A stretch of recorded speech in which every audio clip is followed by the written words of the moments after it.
Hi friends, good morning. Today I am going to take a seminar on the topic of financial intermediates or institutions. പുതിയ ചാപ്റ്ററാണ് chapter number 6 page number 149.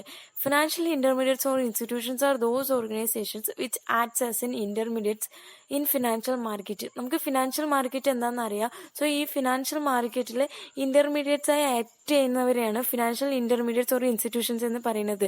അല്ലെങ്കിൽ financial intermediaries who acts as a middle man between the lenders and borrowers. ഈ ബോറോസിന്റെയും ലെൻഡേഴ്സിന്റെയും ഇടയിൽ middle മാനായിട്ട് act ചെയ്യുന്നവരെയാണ് financial intermediaries എന്ന് പറയുന്നത്. ഇല്ലെങ്കിൽ ഈ ലെൻഡേഴ്സിനെയും ബോറോസിനെയും കണക്ട് ചെയ്യുന്ന ഒരു ലിങ്കിനെയാണ് നമ്മൾ ഫിനാൻഷ്യൽ ഇന്റർമീഡിയറ്റ്സ് എന്ന് പറയുന്നത്. They acts as a half way house between the primary lenders and the final borrowers. Final ബോറോസിനെയും പ്രൈമറി ലെൻഡേഴ്സിന്റെയും ഇടയിൽ ഒരു ഹാഫ് വേ ഹൗസസ് ആയിട്ടാണ് അവർ ആക്ട് ചെയ്യുന്നത്. അതിന്റെ മെയിൻ റോൾ എന്ന് പറയുന്നത് they borrow funds or accept deposit from those who are willing to give their current purchasing power and lend out or buy securities from those who require to funds to meet the current requirements. So ഇതിന് main role എന്ന് പറയുന്നത് തന്നെ ഇപ്പോൾ current purchasing power കൊടുക്കാനായിട്ട് willing ആയിട്ടുള്ള ആൾക്കാരുടെ കയ്യിൽ നിന്നിട്ട് ഫണ്ട് ബോറോ ചെയ്യുകയോ ഡെപ്പോസിറ്റ് അക്സെപ്റ്റ് ചെയ്യുകയോ ചെയ്തിട്ട് അത് ആവശ്യക്കാർക്ക്, അതായത് ഇപ്പോൾ കറണ്ട് റിക്വയർമെന്റ്സ് ഫണ്ട് കറണ്ടായിട്ട് മീറ്റ് ചെയ്യാൻ വേണ്ടിയിട്ട് ആവശ്യമുള്ളവർക്ക് അത് വിൽക്കുകയാണ് ചെയ്യുന്നത്. ഒരു എക്സാമ്പിളിൽ പറയുകയാണെങ്കിൽ ഇപ്പം എ പറയുന്ന ഒരാളുടെ കയ്യിൽ കുറച്ച് ക്യാഷ് ഉണ്ട്, ആളത് കൊടുക്കാനായിട്ട് വില്ലിങ്ങുമാണ്. ബി പറയുന്ന ആളുടെ കയ്യിൽ ഒരു ബിസിനസ് തുടങ്ങാൻ വേണ്ടിയിട്ട് ക്യാപിറ്റൽ ആവശ്യമാണ്, അയാൾക്ക് ക്യാഷ് ആവശ്യമുണ്ട്. സോ ഈ എ നിന്നിട്ട് ബിയിലേക്ക് വാങ്ങിച്ചു കൊടുക്കുക. അവരുടെ തമ്മിൽ ഈ എനെയും ബിനെയും കൂടി ലിങ്ക് ചെയ്യിപ്പിക്കുന്നതിനെയാണ് ഇന്റർമീഡിയറ്റ്സ് എന്ന് പറയുന്നത്.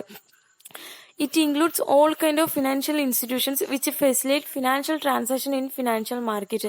ഫിനാൻഷ്യൽ മാർക്കറ്റിലെ എല്ലാ ഫിനാൻഷ്യൽ ട്രാൻസാക്ഷനെയും ഇത് ഫെസിലിറ്റേറ്റ് ചെയ്ത് കൊടുക്കുന്നുണ്ട്. അതുപോലെ തന്നെ എല്ലാ തരത്തിലുള്ള ഫിനാൻഷ്യൽ ഇൻസ്റ്റിറ്റ്യൂഷൻസും ഇവിടെ ഇൻക്ലൂഡഡ് ആണ്. അത് ഏതൊക്കെയാണെന്ന് വെച്ചാൽ commercial banks, investment companies, insurance companies, development financial institutions, non banking financial companies, mutual funds. ഇതൊക്കെയാണ് ഈ ഫിനാൻഷ്യൽ ഇൻസ്റ്റിറ്റ്യൂഷൻസ് ഇൻക്ലൂഡ് ചെയ്യണത്, അല്ലെങ്കിൽ ഇതിന്റെ കൈൻഡ്സ് എന്ന് പറയണത്. ഇനി അടുത്തത് പറയുമ്പോൾ ഈ ഫിനാൻഷ്യൽ ഇന്റർമീഡിയറ്റ്സ് ഓർ ഇൻസ്റ്റിറ്റ്യൂഷനെ രണ്ടായി ക്ലാസിഫൈ ചെയ്തിട്ടുണ്ട്: banking intermediaries or institutions and non banking financial intermediaries or institution ആയിട്ടും. ഈ ബാങ്കിങ്ങിനെ അഗൈൻ രണ്ടായി ക്ലാസിഫൈ ചെയ്തിട്ടുണ്ട്: organised banking sector and non organised banking sector. ഈ ഓർഗനൈസ്ഡ് ബാങ്കിങ് സെക്ടറിന്റെ അണ്ടറിൽ വരുന്ന 3 കാറ്റഗറീസ് ആണ്: commercial banks, cooperative banks, regional rural banks. And non banking financial ഇന്റർമീഡിയറ്റ്സിനെ രണ്ടായി ക്ലാസിഫൈ ചെയ്തിട്ടുണ്ട്: ക്യാപിറ്റൽ മാർക്കറ്റ് ഇന്റർമീഡിയറ്റ്സ് എന്നും മണി മാർക്കറ്റ് ഇന്റർമീഡിയറ്റ്സ് എന്നും. ഈ ഫസ്റ്റ് ആയിട്ടുള്ളത് നോൺ ബാങ്കിങ് ഫിനാൻഷ്യൽ ഇന്റർമീഡിയറ്റ്സ് എന്താണെന്ന് നോക്കാം. ഈ non banking financial intermediaries include ചെയ്യുന്നത് ഏതൊക്കെയാണെങ്കിൽ insurance company, UTI, non banking financial companies, saving bank of post office, provident fund organisation etcetera.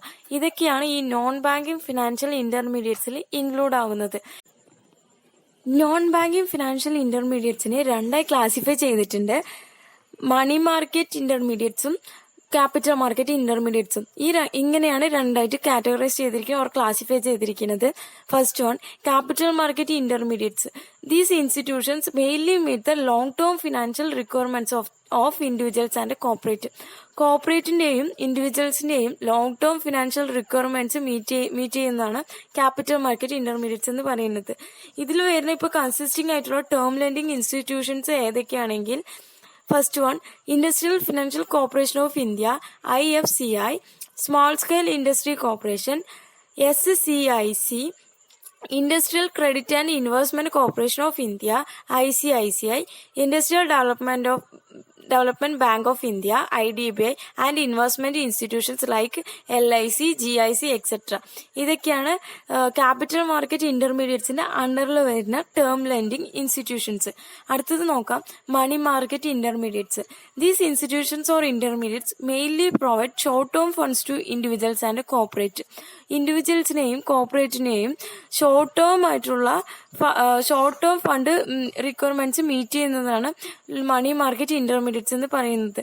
ഇതിന്റെ അണ്ടറിൽ വരുന്നത്, ഇത് കൺസിസ്റ്റിംഗ് ആയിട്ടുള്ളത് commercial banks, cooperative banks, discount and finance, house of India etcetera. ഇതൊക്കെയാണ് ഇതിന്റെ അണ്ടറിൽ കൺസിസ്റ്റിംഗ് ആയിട്ടുള്ളത്.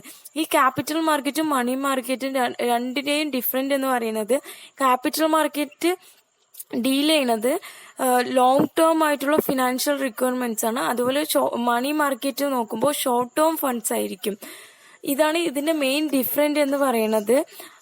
അടുത്തത് വന്ന് പറയുമ്പോൾ ഇപ്പോൾ നോൺ ബാങ്കിങ് ഫിനാൻഷ്യൽ ഇന്റർമീഡിയറ്റ്സ് ആണ് ഞാൻ പറഞ്ഞത്. അതിന്റെ അണ്ടറിൽ വന്ന ക്യാപിറ്റൽ മാർക്കറ്റും മണി മാർക്കറ്റുമാണ് കഴിഞ്ഞത്. അടുത്തത് നമ്മൾ നോക്കാൻ പോണത് പറയുമ്പോൾ ബാങ്കിങ്, അല്ലെങ്കിൽ നമ്മൾ ടൈപ്പ് ഓഫ് ഫിനാൻസ് ഇൻസ്റ്റിറ്റ്യൂഷൻസിനെയാണ് രണ്ടാക്കിയിട്ടുള്ളത്.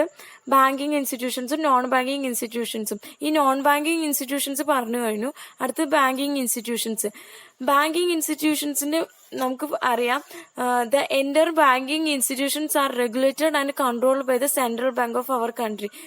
നമ്മുടെ എൻ്റർ ബാങ്കിങ് ഇൻസ്റ്റിറ്റ്യൂഷൻസ് റെഗുലേറ്റ് ചെയ്തിട്ട് വരുന്നതും കൺട്രോൾ ചെയ്യുന്നതും സെൻട്രൽ ബാങ്കാണ്, നമ്മുടെ കൺട്രിയിലുള്ള സെൻട്രൽ ബാങ്കാണ്.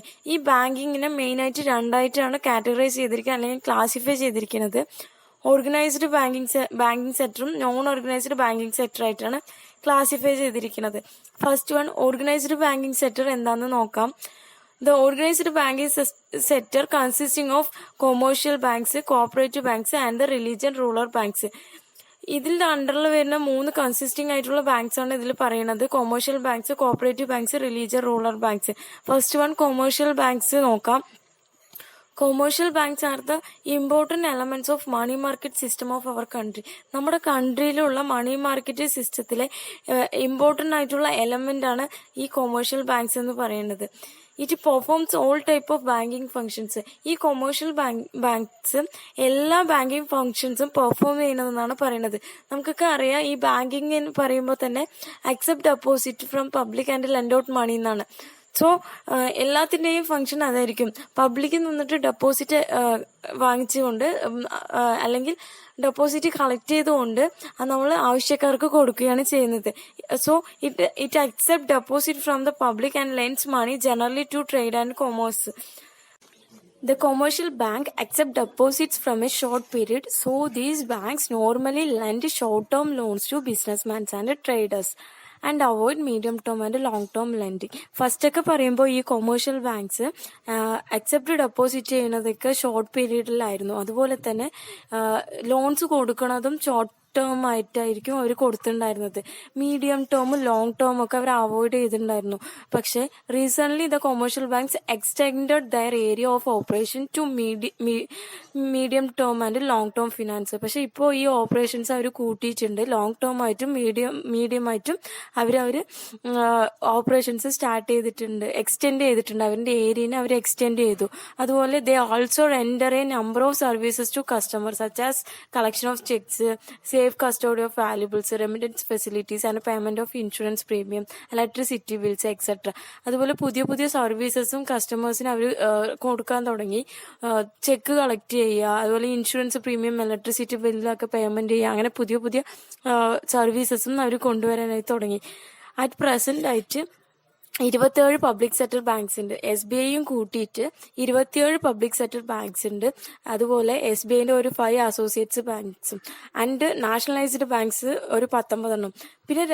പിന്നെ വരുന്ന ബാലൻസ് വരുന്ന ബാങ്ക് എന്ന് പറയുന്നത് അതർ പബ്ലിക് സെക്ടർ ബാങ്ക്സ് ആണ്. RBI അങ്ങനെയാണ് കാറ്റഗറൈസ് ചെയ്തിരിക്കുന്നത്. ആ അതർ പബ്ലിക് സെക്ടർ ബാങ്ക്സിന്റെ അണ്ടറിൽ വരുന്നത് 2 ബാങ്കുകളാണ്, IDBIയും ഭാരതീയ ബഹില ബാങ്കും. ഈ 2 ബാങ്കാണ് അതർ പബ്ലിക് സെക്ടർ ബാങ്ക്സിന്റെ അണ്ടറിൽ വരുന്നത്. അടുത്തത് പ്രൈവറ്റ് സെക്ടർ ബാങ്ക്സ് എന്താ നോക്കാം. പ്രൈവറ്റ് സെക്ടർ ബാങ്ക്സ് എന്ന് പറയുമ്പോൾ in private sector banks most of the capital is in private hand. ഈ പ്രൈവറ്റ് സെക്ടർ ബാങ്ക്സിലെ കൂടുതലായിട്ടുള്ള ക്യാപിറ്റലും പ്രൈവറ്റിന്റെ ഹാൻഡ്സിലായിരിക്കും. ഇത് മെയിനായിട്ടും 2ആയിട്ടാണ് ക്ലാസിഫൈ ചെയ്തിരിക്കുന്നത് പ്രൈവറ്റ് സെക്ടർ ബാങ്ക്.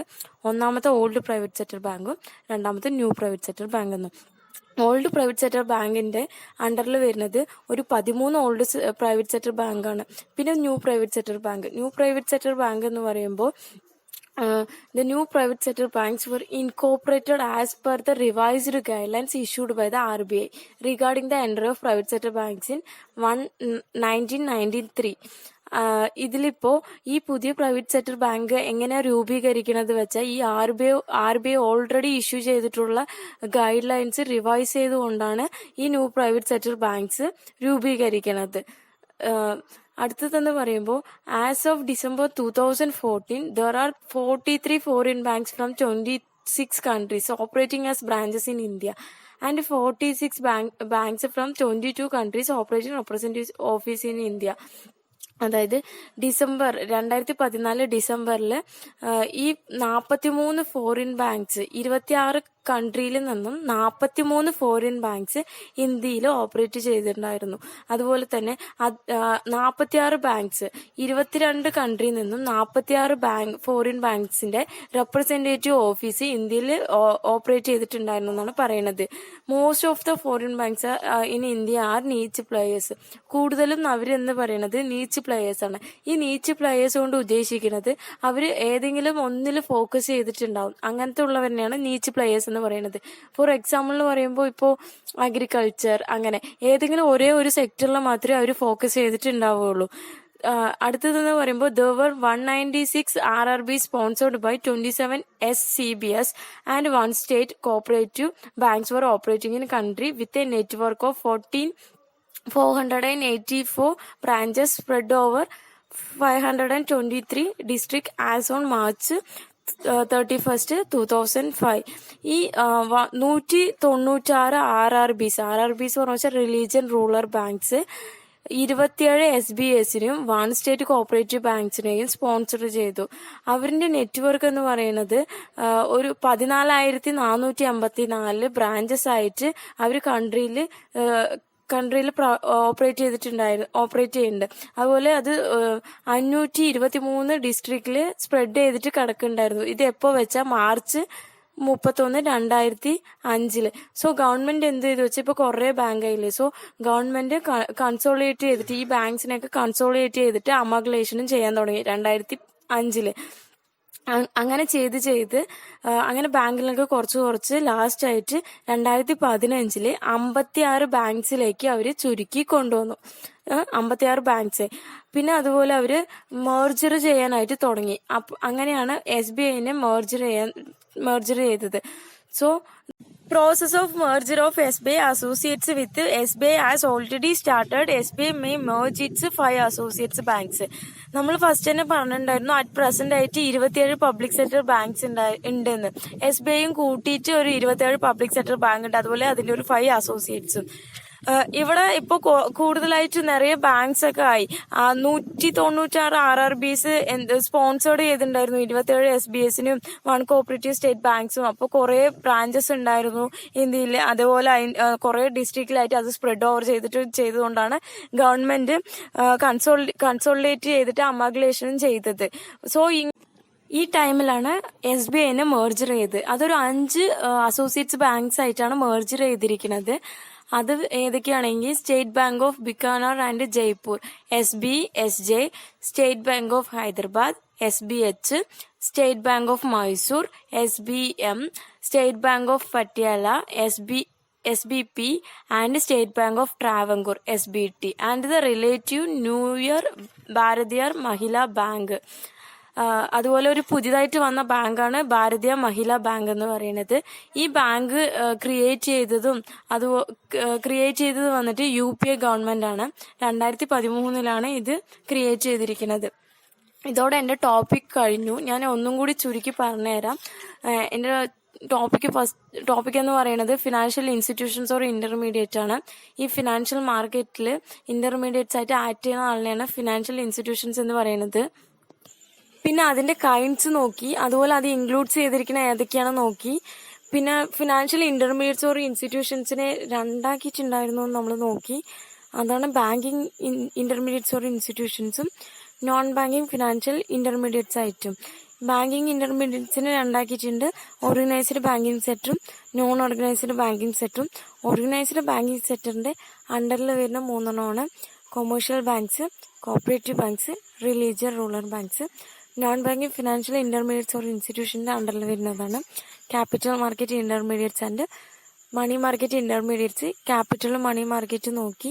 അതുപോലെ തന്നെ നോൺ ബാങ്കിങ്ങും എന്താണെന്ന് മനസ്സിലായി തോന്നുന്നു.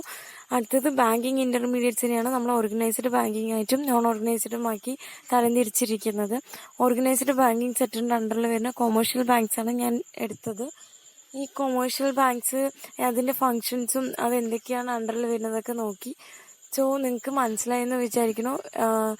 ഇതോടെ എൻ്റെ ടോപ്പിക്ക് കഴിഞ്ഞു. Thank you.